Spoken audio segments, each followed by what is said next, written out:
Hey everyone, welcome back to Land Investing Online. Come unlock your potential freedom through land investing. Here at Land Investing Online, we teach students how to profitably buy and sell vacant land. This is the simplest, least competitive, and most profitable sector of real estate. For more information, visit landinvestingonline.com. We even have a free Discord with tons of successful investors, including Ron and myself. Come learn from the best. Please subscribe and like this video, Apple Podcasts, Spotify, or whatever you guys are listening on from. It really drives this business forward, and we appreciate it. As always, guys, I'm Daniel Apke, joined again by my brother and business partner, Ron Apke. Welcome back, Ron. Hey, Dan, good to be here. Today's topic, we're going to be talking about work-life balance in the land industry and real estate in general. But before we get into that topic, let's talk about a question from one of our members. The question is, how much do you take into account the population density and days on market and the sale versus for sale properties or sold versus for sale properties in the county selection process? So what they're talking about in our course, we have a county selection process where we really dive into different counties and teach you guys how to select the perfect county to send mail to.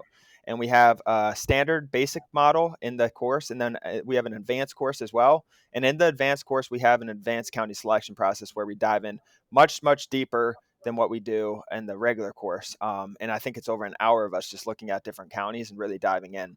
So when we're doing that, we look at different things like population density of an area, days on market, for sale versus sold properties, and all kinds of things. So that's what they're asking, how much we take those three things into account, Ron. Yeah. First off, population density. This is really important. You don't want to be too close to a big city. That's when your population density are going to be through the roof. It's going to be over 1,000 typically, and that's people per square mile.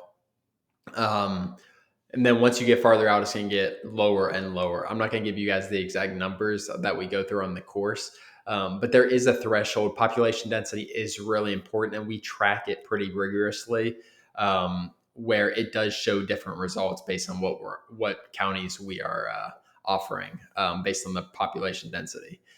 Days on market is extremely important. So the lower the days on market are, the more difficult typically it is going to be to acquire land. So if days on market are 10 or 12 or 14, it's going to be difficult to get land there. But the good thing is if you do acquire land in those areas, you're going to be able to sell it extremely fast because it's a low days on market. While the higher days on market stuff might be easier to acquire, but harder for you to sell. So it's really a balancing act with that part of it. The last one you said is for sale versus sold. Yeah. Basically, what we want you guys to choose is counties that aren't oversaturated with for sale properties. You don't want to acquire a piece of land and then be competing with 30 other properties. Let's say you acquire a 5-acre property. You don't want 30 other 5-acre properties in that county to be listed right now. It's going to be very difficult for yours to stand out and sell unless you're way underpriced. So those are three things to keep in mind. It's not really, these three things are how we choose counties. There's other like feel things that we get into.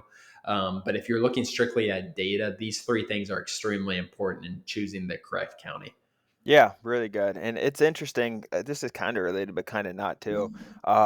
We sent out a survey in the Discord. You guys, if you're listening, maybe have filled that out. And the survey asked, are you Are you currently an active land investor? Are you not a land investor? And it was asking things like, have you bought the course or invested in course, or are you trying to do this on your own? And I was shocked how many people are trying to do this on their own, Ron. I don't know if you looked at those results. It was almost 50% of the people are trying to do it on their own. And it's like these things that you guys are asking here, you got to look like Ron and I are talking, creating freedom for people. We're talking about making several $100,000 or much more a year, investing in $1,000 course to speed these things up. Like this question probably came from someone who maybe didn't do the course and they're just trying to figure it out. It would just speed the process up in my mind, Ron, from start to finish. Don't you think? Yeah, and your mistakes are going to be way costlier than $1,000. I was thinking about it last night. I think before I went to bed, because some of the coaching students, we have a lot of really good coaching students right now that I'm really excited about. And I was just thinking, like, yeah, well, it's $400 a month. We put a ton of time into it, but the amount of just in the last 7 days, the amount of people or the amount of them that I've had them adjust their pricing in a mailer is unbelievable. And if they sent these mailers out, they would be wasting thousands of dollars. based on how off their prices were. Um, and that's just a little case. Then I was just thinking about like I'm saving them way more than $400 a month by fixing their pricing. Not that I do their pricing for them, but just by giving them a little pointer, like, yeah, this is way off. Yeah. And I feel like I'm pretty good at that part of it. Yeah, I saw that, and it's $400 a month right now. We're getting a lot of coaching students, like Ron said. We don't talk about the course on our podcast enough, I don't think, Ron. But if you guys are interested in hands-on, one-on-one training and coaching, we have a $400 a month. You can cancel at any time. It's $400 a month, and you have a one-on-one Discord with Ron and I. We really dive into things. We get on 2 meetings a month, look at your stuff, go over any questions you have, and like Ron said, it's constant communication in the Discord, one-on-one Discord. You guys send us pricing, you send us your sales script, you send us whatever contracts even to look over, like when you're selling properties, all kinds of things, whatever you guys want. It's really hands-on, and we've seen our coaching students, one, I think they're more committed when they come into coaching versus the basic program. So we have seen them much more successful success rate out of that program, I'd say. But that's kind of a given because you're investing more in yourself. There's more skin in the game, and they're more serious about it generally. But let's get into today's topic: work-life balance and the land industry. So I really think I chose this topic because we push the freedom so much, and we're always like time freedom, location freedom, and obviously the most important for most of you guys, financial freedom. That's what most people get into this. And there's also a lot of people in that survey who said they have another job and they're doing this. That's another thing we kind of identified, and I already knew that, but that was just confirming it. So, work life balance: when you have another 9 to 5 job, you might have a family and you're trying to send mail and acquire land and sell land at the same time. Things can get pretty hectic. So, we wanted to talk about work life balance in the land industry, along with just real estate and side hustle games as well when you have a 9 to 5 job. And if you don't have a 9 to 5 job, this still applies to you because it's just a big topic. Yeah, I think for me personally, Dan, like having a family with 2 kids, 2 young kids, like I love being able to have that balance with myself. I still get a ton of work done, and I do it at different times though, which is really nice for me. Whether I always wake up before them, I always go to sleep after them, so I get a lot of work done during those hours, and it gives me so much more time during the 9 to 5 workday, like whether I'm eating lunch with them or just watching my daughter for an hour or something. That's what I really love about it, to be honest. And it gives me that freedom. And the thing about land in general, and we'll get more specific in it, like land it's not very time constrained. Like there's not really anything that you ever have to do today. Like maybe that's a weird thing to say. Maybe signing closing docs or something, but most stuff, like if you need to push back pricing that mailer a day, you can. Not saying it's ideal or anything like that, but that's what I've really enjoyed as far as work life balance. I know a lot of people look for that, I think, Dan, Yeah. but it's something I love. And I love the land business as well. I love working, but I love the freedom it gives me as well. Yeah, exactly. And I personally think I've been reading a lot of books on this and just like purpose in general. And I've talked about your core values and everything with companies and just your why and all that. And I think when you align yourself with what you love to do and what you're really, what drives you, I think when you align yourself, the work life balance naturally comes. In my opinion, it's an overrated topic, and it's more for people who, one, have a 9 to 5 job they don't like, and they're trying to do a side hustle. But once you align yourself with something you want, and a goal, and you align yourself there, you're not going to burn out, in my opinion, if you absolutely love what you're doing. I mean, you can, but um I don't know. I always listen to Gary Vee and these other gurus. They're always talking about how once you find yourself and align yourself, and I've noticed it even with myself. Like the more I align with myself with that future goal and vision and mission, the easier it is to not burn out. The more energy I have on a Friday, rather than when I used to be doing stuff I didn't like when I was drop shipping and stuff.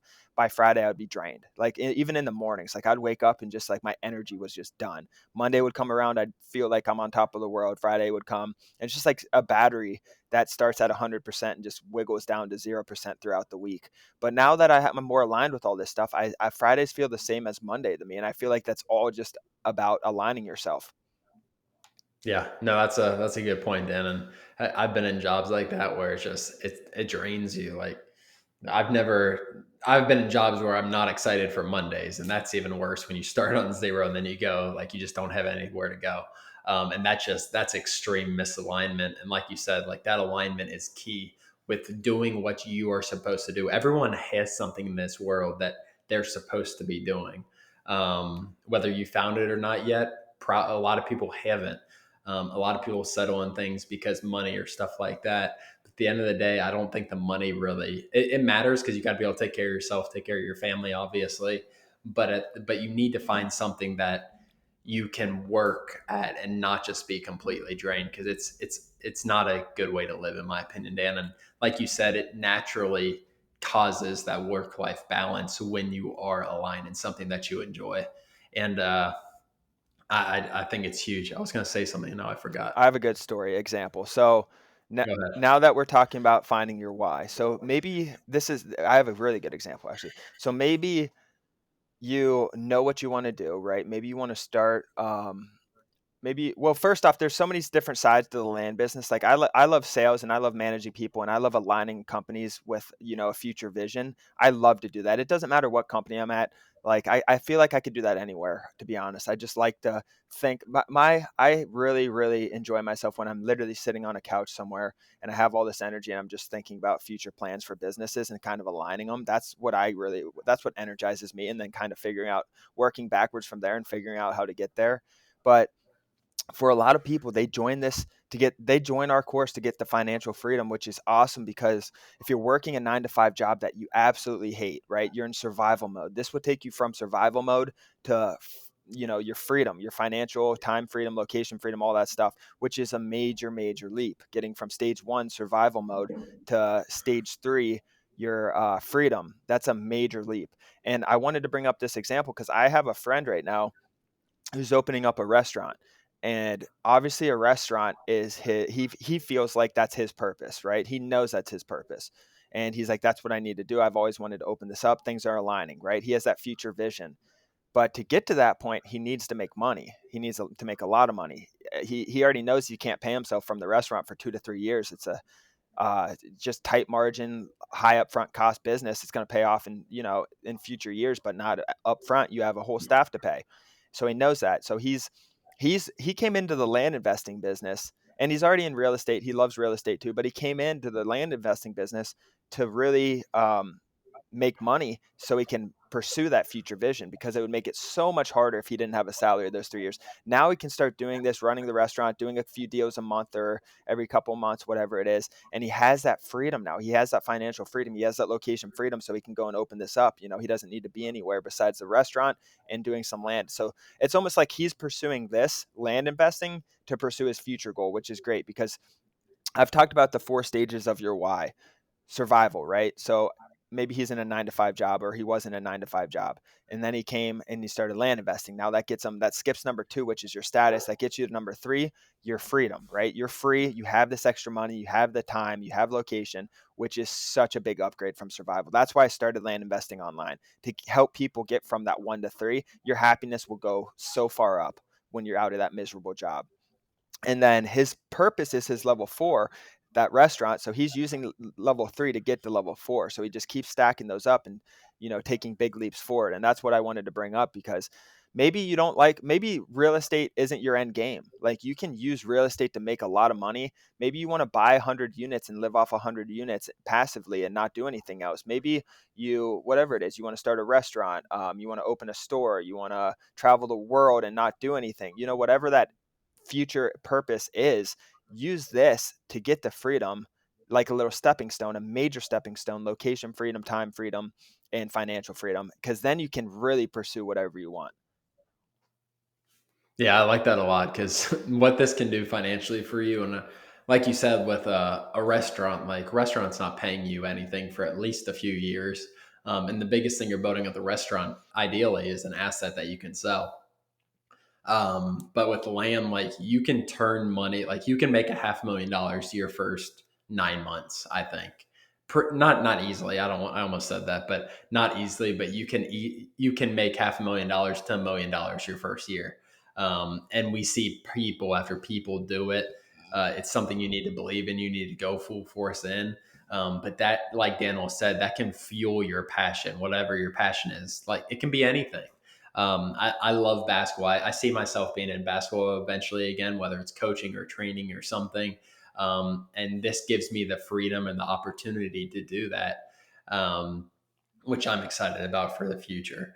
But I think that's a really good point, Dan, what land can give you as far as fueling your passion or your future purpose. Because life's long, like whether you're 35 or 50, you can make a couple $1,000,000 in 5 years in land and you still have a ton more life ahead to pursue that passion or your purpose. So I think a little bit of sacrifice up front, even if land isn't your purpose or your passion, it can give you a lot of those freedoms that you can use down the line. I should have put that in the survey. I should have put why are you land investing or something like what's your purpose behind land investing? And I bet just asking people, some of them are grandparents and they want to give their grandchildren money when they leave. Like there's so many different whys with a purpose, and that's why it's so cool. And honestly, you might come in and you might absolutely love the land investing game. Like it is fun. There's so many different sides to it. Maybe you love sales. You're on the sales side. Maybe you love just pricing and pulling data apart. Maybe you love just building a business and buying land, or you're passionate about nature and the outdoors and you're doing hunting properties. Like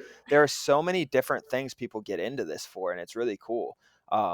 But like Ron said, like it fuels your other passions if you want it that way. Like I don't necessarily know where I'll be in 10 years or what I'll be doing, but it's cool to have that freedom and flexibility that if things come up that I want to do, or if I just want to get up and travel the world or do whatever, it's available. And that's what that freedom's all about. Um, so I'm trying to think, Ron, what do you have any last comments on that topic? No, I think that's pretty good. Like for me personally, like I love land investing, I really do. But looking on that fueling other things, Dan, like I wanted to fuel more passive real estate investments. Um, I think that's always a good thing, and those are more appreciating things that aren't just quick flips like land. But like I said, I love land. I have no interest in getting out of land. But me and Daniel both, we have visions in using land profits to put into bigger, whether it's commercial real estate, mobile home parks, self storage. Like we have visions in doing that to provide more passive income. Yeah, and if you guys are new here and you haven't really heard much of Ron, we own rental properties up in Ohio, and we're continuing to buy rental properties, commercial properties, all that stuff. So we're not strictly land. I know some of the guys out there are only 100% land. Like if you guys are in the program and want to talk some real estate and some rentals or have good opportunities, like we love that stuff as well. So we're more real estate focused. We're land focused with a real estate passion, I think. Um, Mm. but so let's talk about balance and what to do. So say you have a 9 to 5 job, because that's probably most people out there, I'd say, from that survey at least. Say you have a 9 to 5 job and you're hustling and you're trying to get out of that 9 to 5 job. I think that's most people out there too. And you want to get out of that by land investing. That's most of the people in the Discord. So let's talk about the balance need of that. So you have 9 to 5 and you're trying to make land investing happen as well. So let's talk about just that work-life balance and some things you can do to help that, Ron. Yeah, I mean, I think we've talked about it quite a bit in a recent podcasts, and it gets repetitive. But whether you're outsourcing some things, you're automating some parts of your business, those are really key parts to make the land business sustainable. Hopefully, you can, from your 9 to 5 job, you can save money every month to put into land. Um, it's going to be a process if you have a 9 to 5 job and you need to rely on that. It's going to be a process to make land full time. Like, don't expect it to happen month one or month two. It's just not going to happen like that. Right. 6 months is realistic, I think. 6 to 9 months if you're really putting effort into it.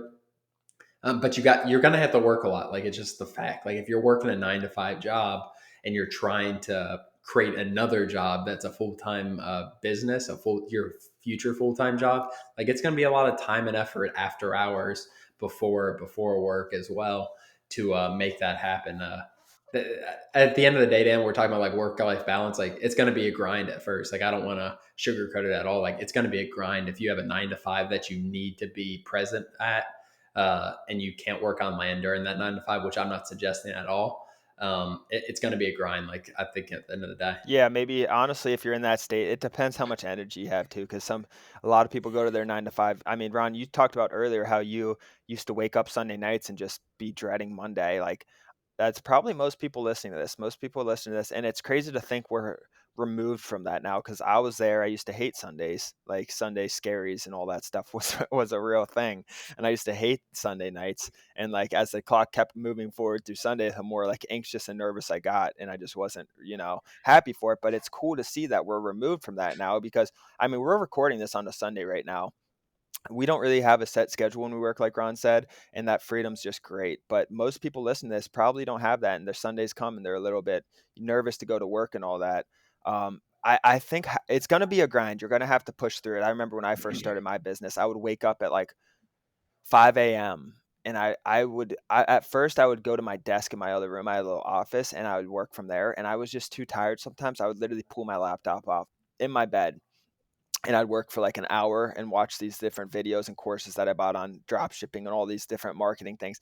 And I would watch them and I'd always try to move that needle forward, whatever it was. It might have not even been a big thing, but I downloaded a new thing to connect to my store, or I got a new supplier, whatever that was on the drop shipping side. I always made sure to be moving forward every day. But I think a big part of it too, you have to know your emotional state or your mental state, because you do not want to burn out, because you're just going to take multiple leaps backwards if you're going to burn out. You have to use your hate or whatever your why is. Maybe your why is to get out of that 9 to 5 and you hate your boss, right? You have to use that to drive this, because this is temporary. This temporary suffering is going to create future opportunities for you to get out of that. You have to use that fuel and somehow energize yourself to push forward every single day.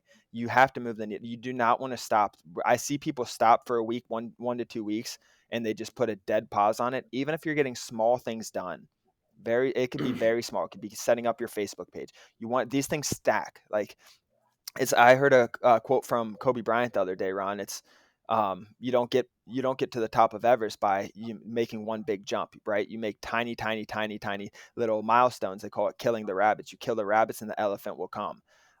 So you're not going to take one major leap and get to the top of Everest, but you'll create your Facebook page one day. Then the next day you'll set up your phone system, and these are 20-minute things, guys. 30-minute things. And then you look back in 6 months, you'll be like, wow, I have a fully operating business. Those little things really add up and stack on each other. And I don't think people want that big leap just, to get it done overnight. It's not going to happen. But I tell you, you put these little efforts in over and consistently, it's going to happen. And that's what I want to emphasize. But know when to push, know when to step off a little bit. On those days you are energized, take advantage of those days. Put 4 hours in instead of 30 minutes maybe, until you're not. But you need to know your emotional state, because you don't want to burn out. But find that fuel, whatever drives you. Maybe it's your kids, maybe it's your family, all that stuff, or maybe it's just you hate your boss and you need to get out of there. So use that to drive your other endeavors like land investing. Yeah, I like that a lot, Dan. I don't have much more to add, honestly. I think that's a good point. Like, if you are trying to do this with a 9 to 5, it's more than realistic, but it's not a cakewalk by any means. Like, and don't, like Daniel said, like, don't try to sleep 3 hours a night, because that's going to last for 2 or 3 days. Get your sleep, take care of your body. You're going to be more efficient and more effective if you work 2 hours versus working 4 hours on no sleep or something like that. But yeah, be smart with it, but it needs to be consistent. We talk about consistency all the time. This is a different part of it, but at the same time, it's the same thing. Like, you need to be consistent on a day-to-day basis. Yeah, and you do not need to have these major days where you're like, wow, I just worked 10 straight hours. That's great if you can do that, but it's all about consistency. Like, those little things add up so fast. I can't even emphasize like how literally day by day. And I do little things like that. I'm looking even 6 months ago, Ron, in our business, like there's certain things in my life in general, like for Brazilian Jiu Jitsu, for example, BJJ, going every day or, 4 or 5 times a week, whatever I go, I don't see progress Monday to Tuesday. Like, sometimes I feel like I get way worse and I'm like, wow, I just got my butt kicked. I feel horrible. Mhm. And that happens all the time. But then you get 4 or 5 months down the road and you look back to where you were then, and it's just insane how much that progress stacks up on each other. And this is an hour a day or whatever it is, a few times a week. Like, it just stacks up, and it's so important to just get those little things done and move forward, because they really, really do stack up. I really want to emphasize that. I'm going to be talking about this more because, like I said, it can be 30 minutes a day. Those things stack up. Do 30 day. What's 30 minutes a day, Ron, times 365 a year? No, I don't know. Uh, I mean, that's it's 180 hours. 180 hours, and it's like that. You can get things set up on this. But that's all I have, Ron. You have anything to add? No, I think that was really good. Last thing to talk about real quick, find your hobbies, guys. If you're not doing anything you love, maybe you hate your job, maybe you're grinding with land investing, find something you love. Like, I know that I know that might sound silly to some people, but there's some people out there who aren't doing anything on a weekly basis that they really love. Like maybe you love to do artwork or draw or go hiking. Like you really, no matter where you are and how much you're grinding, you have to find a way to step away, get your mind off things, and do something you love. Awesome. Yeah, I don't have anything to add in. All right. Well, thank you guys so much for joining. To get started and to unlock your potential freedom, visit landinvestingonline.com, join our free Discord. Click the start here page on our website. There's 4 stages that we take you through to really learn land investing. Step 1 is get in the Discord. Step 2 is watch the YouTube videos, which you're already doing. Go through all these, educate yourself. Step 3 is a consultation with Ron and I, Ron or myself. For 15 minutes, you can ask us any questions you want. We're getting those. Our schedules are getting packed with those. So get in there, sign up. We love to do those. We hear about all kinds of people's stories in this why. Everyone has their own reason. It's really cool to hear. So sign up for a free 15-minute consultation. We'll go over any questions you have. Other than that, subscribe to our YouTube channel, Spotify, Apple Podcasts, whatever you guys are listening on. It means the world to Ron and I. We'll see you guys next episode, and thank you for joining. Thanks, guys.